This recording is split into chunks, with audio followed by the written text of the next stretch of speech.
മനുഷ്യ ബ്രെയിനിൽ ഒരു ശാന്തമായ മാറ്റം നടക്കുകയാണ്. അത് ലബോറട്ടറികളിലോ ഹോസ്പിറ്റലുകളിലോ അല്ല, നമ്മുടെ വീട്ടിനുള്ളിൽ, ബെഡ്റൂമിൽ, നമ്മുടെ പോക്കറ്റുകളിൽ. എല്ലാ ദിവസവും നിങ്ങൾ എഴുന്നേൽക്കുന്നു, then work, then scroll your phone and go to sleep. പതിയെ ലൈഫ് എം ടി ആയി ഫീൽ ചെയ്യുന്നു. Not painful, just done. ഒരിക്കൽ എക്സൈറ്റിംഗ് ആയി തോന്നിയ കാര്യങ്ങൾ ഇപ്പോൾ എഫേർട്ട് ഉള്ളതായി തോന്നുന്നു. Reading feels hard, learning feel exhausting, even relaxing feel tiring. But neuroscience പറയുന്നത് ബ്രെയിൻ ടയേർഡ് അല്ല, your brain may be starving. Human naturally ഉണ്ടായതും എന്നാൽ മോഡേൺ സയൻസ് റിമൂവ് ചെയ്തതുമായ ഒന്ന്, സിമ്പിളായ ഒരു കാര്യം, ആ ഹോബി. ഇന്ന് നമ്മൾ എക്സ്പ്ലോർ ചെയ്യുന്നത് ഹോബിക്ക് പിന്നിലെ ന്യൂറോ സയൻസിനെ കുറിച്ചാണ്. ഒരു സ്മോൾ ഹോബി ലൈഫിലേക്ക് തിരിച്ചു കൊണ്ടുവരുന്നത് എങ്ങനെ ബ്രെയിനിനെ റീവയർ ചെയ്യുന്നു. ഓരോ വൈകുന്നേരവും വീട്ടിൽ വന്ന് ഫോൺ എടുക്കുന്നു, ഇൻസ്റ്റഗ്രാം സ്ക്രോൾ ചെയ്യുന്നു, യൂട്യൂബ് സ്ക്രോൾ ചെയ്യുന്നു, യു സ്ക്രോൾ എഗെയിൻ. ബ്രെയിനിൽ ഓരോ സെക്കൻഡും സ്മോൾ ബേസ്റ്റ് ഓഫ് ഡോപ്പമിൻ തന്നെ ഉണ്ടാക്കുന്നു. New video, new MIMS, new notification. Brain ഇതിൽ നിന്നും ഡേഞ്ചറസ് ആയ ഒരു കാര്യം പഠിക്കുന്നു. Fast pleasure, zero effort. And പതിയെ സ്ലോ ആക്ടിവിറ്റി എൻജോയ് ചെയ്യുന്നത് ബ്രെയിൻ നിർത്തുന്നു. റീഡിംഗ് ബോറിംഗ് ആകുന്നു, ഡ്രോയിങ് ടയറിംഗ് ആകുന്നു, ലേണിംഗ് എന്നത് ഹാർഡായി മാറും. Even conversation feel exhausting. ഇതിനെയാണ് ന്യൂറോ സയൻസിൽ ഡിജിറ്റൽ അഡ്ഹിനോണിയ എന്ന് പറയുന്നത്. മീൻസ് ബ്രെയിൻ പതിയെ നോർമൽ ലൈഫിൽ നിന്നും സന്തോഷം അനുഭവിക്കുന്നു, നിർത്തുന്നു. And when Joy disappears, depression slowly enters. Studies പറയുന്നത് ലൈഫ് എന്നത് വർക്ക്, ഫോൺ, സ്ലീപ്പ് എന്നിവയിൽ മാത്രം മുഴുകിയാൽ ലൈഫ് അണ്ടർ സ്റ്റിമുലേറ്റഡ് ആകും.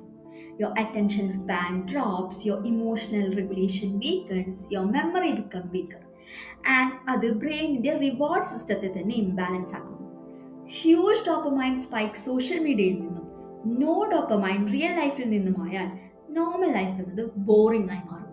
അത് ഫോൺ അഡിക്ഷൻ കൂട്ടുന്നു, മെന്റലി എക്സോസ്റ്റഡ് ആക്കുന്നു, ഇമോഷണലി നമ്പാക്കുന്നു. പക്ഷെ ഹ്യൂമൻ ബ്രെയിൻ അതിനു വേണ്ടിയുള്ളതല്ല. Brain involve to create, explore, learn and connect. That's where hobbies come in. Hobby എന്നത് ഒരു ടൈം പാസ് മാത്രമല്ല, അത് ബ്രെയിൻ ട്രെയിനിങ് ആണ്. നീ ഹോബിയിൽ എൻഗേജ്ഡ് ആയാൽ ബ്രെയിന് സെവറൽ ബ്യൂട്ടിഫുൾ തിങ്സ് ഹാപ്പൻസ്. ഒന്നാമത് ബ്രെയിൻ സ്ലോ ഡോപ്പമൈൻ റിലീസ് ചെയ്യും. അത് സോഷ്യൽ മീഡിയയിലെ പോലെ എക്സ്പ്ലോസീവ് ഡോപ്പമൈൻ അല്ല, സ്ലോ, സ്റ്റഡി, സാറ്റിസ്ഫൈങ് ഡോപ്പമൈൻ. അത് ലോങ് ടേം ഹാപ്പിനെസ്സിനെ ഹെൽപ്പ് ചെയ്യുന്നു. രണ്ടാമത് ബ്രെയിൻ സ്റ്റിറോട്ടോണിൻ റിലീസ് ചെയ്യുന്നു. അത് കാംനെസ് ആൻഡ് ഇമോഷണൽ സ്റ്റെബിലിറ്റി നൽകും. മൂന്നാമത് ബ്രെയിൻ ഫ്ലോ എന്ന സ്റ്റേറ്റിലേക്ക് കടക്കുന്നു. അതുവഴി നീ സമയത്തെ മറക്കുന്നു, സ്ട്രെസ്സിനെ മറക്കുന്നു, ബ്രെയിൻ ഡീപ്ലി ഫോക്കസ് ചെയ്യുന്നു. അപ്പോൾ ബ്രെയിൻ ന്യൂറൽ കണക്ഷൻസ് ഉണ്ടാക്കും.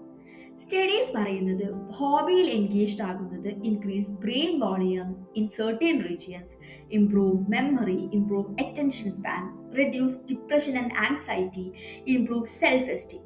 സിംപ്ലി ഹോബീസ് ബ്രെയിനെ ജീവനുള്ളതാക്കി മാറ്റും. ബട്ട് നമ്മളൊരു ഹോബി ചൂസ് ചെയ്യുമ്പോൾ ചോദിക്കുന്നത് ഇത് പ്രൊഡക്റ്റീവ് ആണോ എന്നാണ്. എന്നാൽ ഹോബീസ് പ്രൊഡക്ടിവിറ്റിക്ക് വേണ്ടിയുള്ളതല്ല, അത് നമുക്ക് ജീവൻ നൽകാൻ വേണ്ടിയുള്ളതാണ്. ശരിയായ ക്വസ്റ്റ്യൻ എന്തെന്നാൽ, ഏത് ആക്ടിവിറ്റി ചെയ്യുമ്പോഴാണ് നീ സമയം മറന്നു പോകുന്നത്? എന്ത് ചെയ്യുമ്പോഴാണ് നിനക്ക് സാറ്റിസ്ഫാക്ഷൻ കിട്ടുന്നത്? What activity feels like A play? ഇത്തരം ഹോബിയാണ് നമ്മുടെ ബ്രെയിനിന് ആവശ്യം. ഒരു ഹെൽത്തി ബ്രെയിനിന് നമുക്ക് ഹോബിയെ 4 കാറ്റഗറിയാക്കി മാറ്റാം. First one is creative hobby. Creative hobby ബ്രെയിനിലെ ഇമാജിനറി നെറ്റ്വർക്കിനെ ആക്റ്റീവ് ചെയ്യുന്നു. Like drawing, painting, writing, photography, craft making, music. ഇത്തരം ഹോബീസ് ഇമോഷൻ എക്സ്പ്രസ് ചെയ്യാൻ ബ്രെയിനിനെ ഹെൽപ്പ് ചെയ്യും. ക്രിയേറ്റീവ് ഹോബിയിൽ എൻഗേജ്ഡ് ആകുന്നവർ ഡിപ്രഷൻ ലെവൽ ലോവർ ആയിരിക്കും, കാരണം ഇമോഷൻസ് ട്രാപ്പ് ആയിരിക്കാതെ റിലീസ്ഡ് ആവും. Second one is intellectual hobbies. ഇത്തരം ഹോബീസ് ബ്രെയിനിലെ തിങ്കിങ് പാർട്ട് സ്റ്റിമുലേറ്റ് ചെയ്യും. Reading book, learning languages, chess, puzzle, studying science topic. ഇത്തരം hobbies memory, attention span, problem solving എന്നിവ സ്ട്രെങ്തൺ ആക്കുന്നു. ഇത് ബ്രെയിനെ എന്നും യങ് ആയി നിലനിർത്തുന്നു. Third one is well being hobbies. ഇത് നെർവസ് സിസ്റ്റത്തെ കാമാക്കുന്നു. Gardening, meditation, walking in nature, yoga, journaling. ഇത്തരം ഹോബികൾ സ്ട്രെസ് ഹോർമോൺ കുറച്ച് ബ്രെയിനിനെ ബാലൻസിലേക്ക് കൊണ്ടുവരാൻ സഹായിക്കുന്നു. Fourth one is connection hobbies. Human എന്നത് ഒരു സോഷ്യൽ ബീൻ ആയതുകൊണ്ട് തന്നെ ഇത്തരം ഹോബികൾ സോഷ്യൽ ബോണ്ടിങ് സ്ട്രെങ്തൻ ആക്കുന്നു.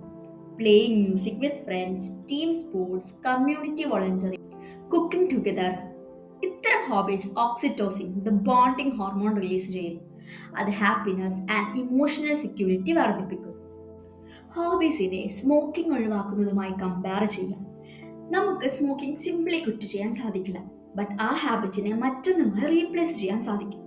ഫോൺ അഡിക്ഷനിലും ഇതാണ് നടക്കുന്നത്. നിനക്ക് സ്ക്രോളിംഗ് സിംപ്ലി സ്റ്റോപ്പ് ചെയ്യാൻ പറ്റില്ല, പക്ഷെ അതിനെ മീനിങ് ഫുൾ ആയ ഒന്നുമായി റീപ്ലേസ് ചെയ്യാൻ സാധിക്കും. ഹോബീസും അതാണ് ചെയ്യുന്നത്. ബ്രെയിനിലെ ഡോപ്പമൈൻ സിസ്റ്റത്തെ എം ടി സ്റ്റിമുലേഷൻസിൽ നിന്നും മീനിങ് ഫുൾ സാറ്റിസ്ഫാക്ഷനിലേക്ക് റീഡയറക്റ്റ് ചെയ്യുന്നു. ഒരു ബ്യൂട്ടിഫുൾ ട്രൂത്ത് എന്തെന്നാൽ ബ്രെയിനിന് അഡാപ്റ്റബിലിറ്റി കൂടുതലാണ്. നിന്റെ അറ്റൻഷൻ സ്പാൻ ബ്രോക്കൺ ആണെങ്കിലും, നിന്റെ മൈൻഡ് ടയേർഡ് ആണെങ്കിലും, നിന്റെ ലൈഫ് ഡൾ ആണെങ്കിലും ബ്രെയിനിന് ഹീൽ ചെയ്യാൻ സാധിക്കും. The brain can rewire. The beginning of that change is very simple. Pick up A guitar, plant A seed, open A book, draw A line, write one page. Small hobbies slowly brings life back to the brain. ഏത് ഹോബിയാണ് നീ കുഞ്ഞായിരിക്കുമ്പോൾ നിന്നെ ഹാപ്പിയാക്കി വെച്ചത്?